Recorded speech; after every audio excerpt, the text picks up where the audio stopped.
Hello mga tropa pips! Tara, samahan nyo ako paano mamuhay dito sa Australia.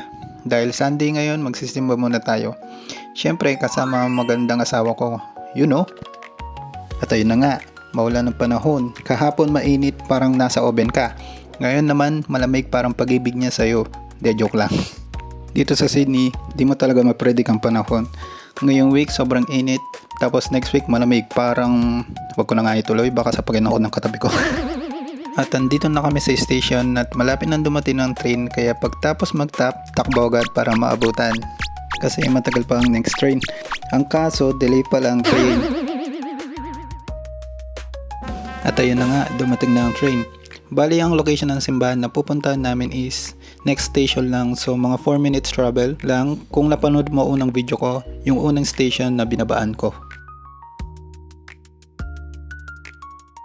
At nakarating na kami sa station kung saan located yung simbahan. Bali maglalakad lang kami ng mga 4 to 5 minutes from station papuntang simbahan. Medyo malapit lang naman kaya dito na kami nagsisimba. And kagandahan din sa simbahan dito is marami na din mga Pinoy. So parang feel mo lang din na nasa Pinas ka. And minsan yung pari mismo ay Pinoy din. At nakarating na kami sa simbahan. So mamaya na lang mga tropa pips, magbabawas muna kami ng kasalanan. A few moments later. At ayun na nga, tapos na kami magsimba. God bless po sa inyong lahat. And gutom na si Mrs. kaya naghanap muna kami ng makakainan. At dahil medyo malamig ang panahon, naghanap tayo ng noodle soup.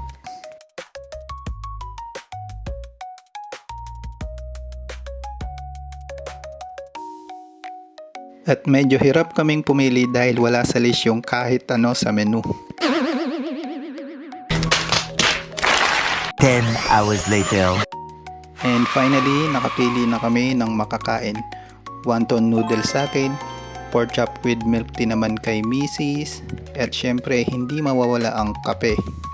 Tara, manganta na po!